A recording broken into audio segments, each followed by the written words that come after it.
It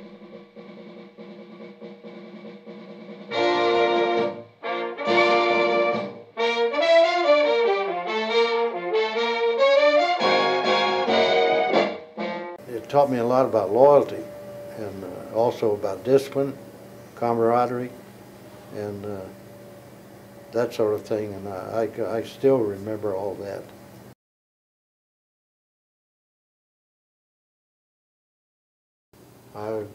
I left Petersburg, Illinois on January 25th, 1943, and went to Scott Field down at Belleville, Illinois, and it was 5 below zero, and we had 5 inches of snow on the ground, so I well remember that day.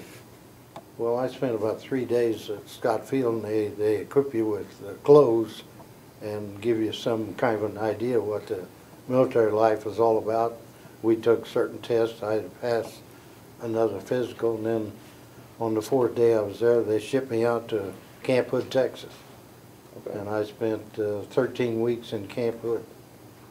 Well, we did all the things that they expect of a foot soldier, like marching and long hikes. We had training in old World War I bolt action rifles. I also had specialized training in 30 caliber, 50 caliber machine guns, and I had a little bit of training in 75 millimeter howitzer guns. From Camp Hood, Anderson was shipped to North Africa, landing in Casablanca, Morocco, with no knowledge of what awaited.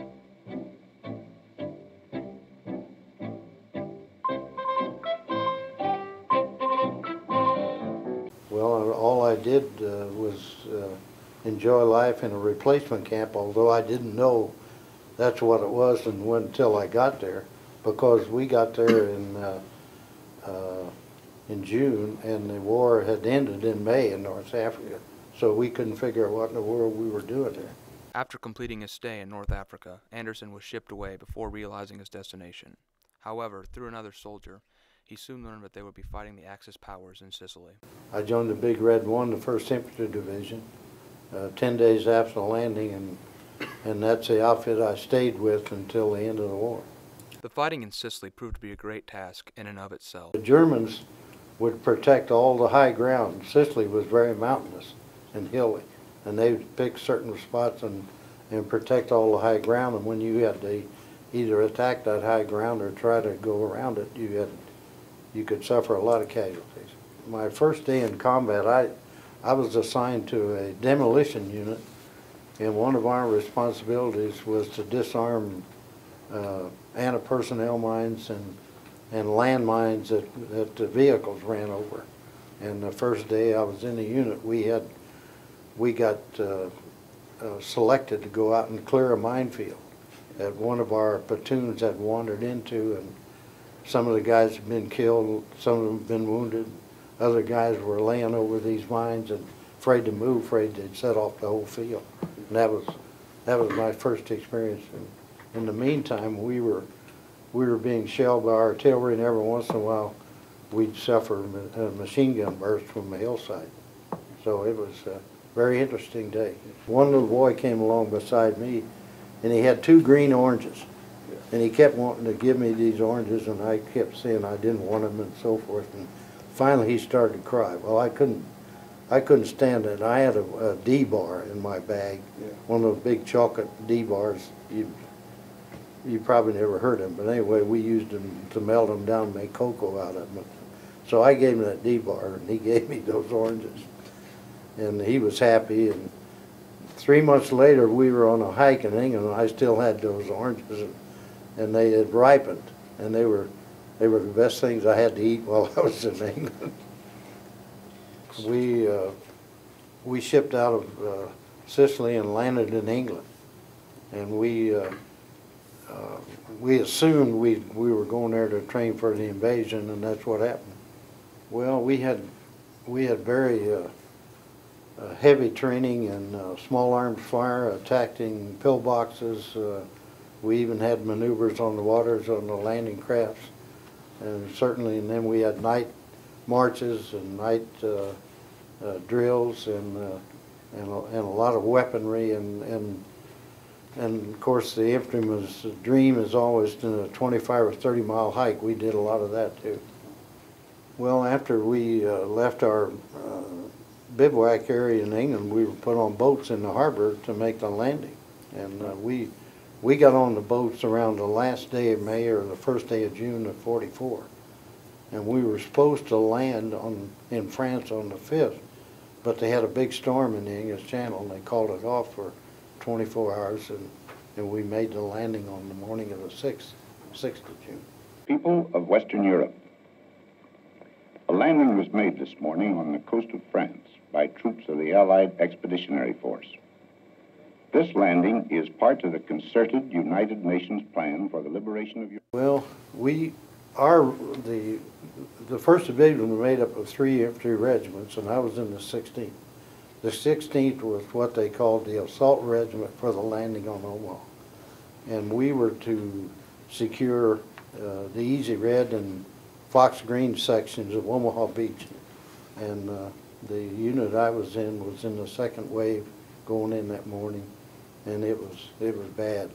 It was tough.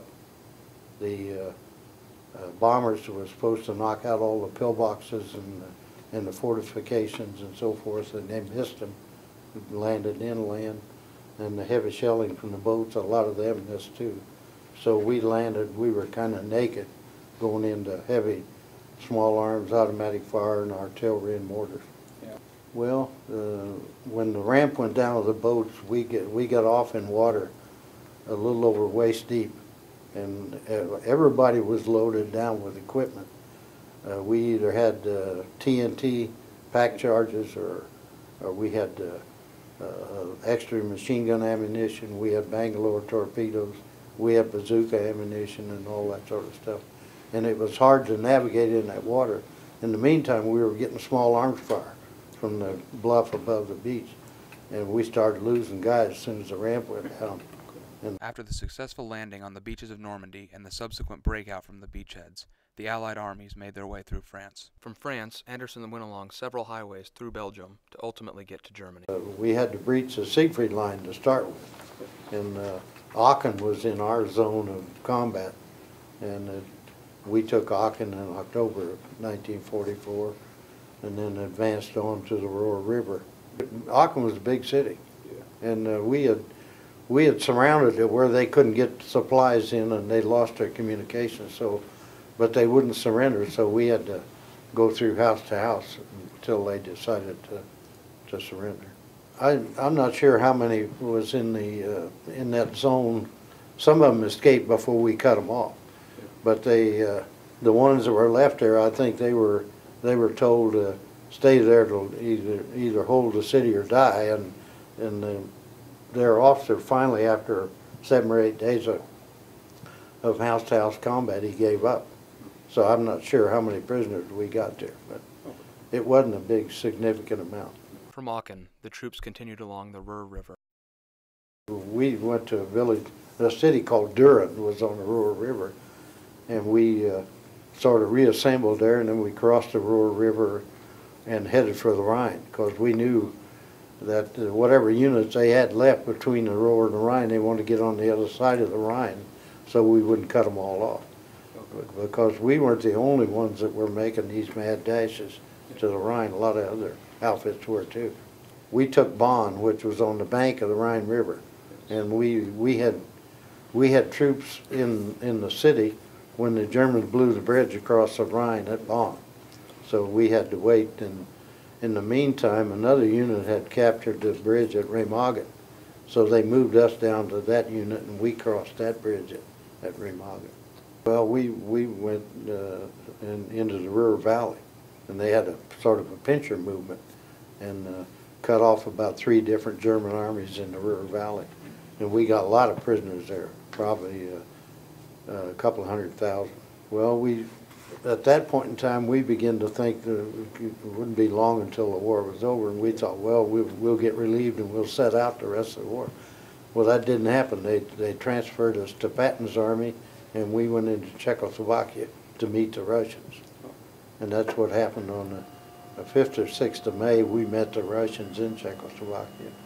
And then on the 7th of May, we got orders not to fight anymore, that they were going to sign a peace agreement the next day, which they did. A lot of the Germans were fleeing the Russians. They didn't want to be captured by the Russians, so they came towards our lines and surrendered to our units.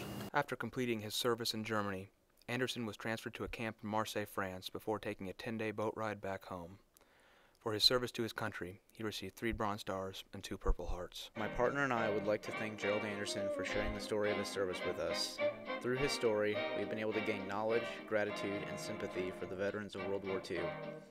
This project proved to be very beneficial in the sense of increasing our appreciation for the brave men and women serving our country. We would like to thank all the veterans for their bravery, loyalty, and service to this great country.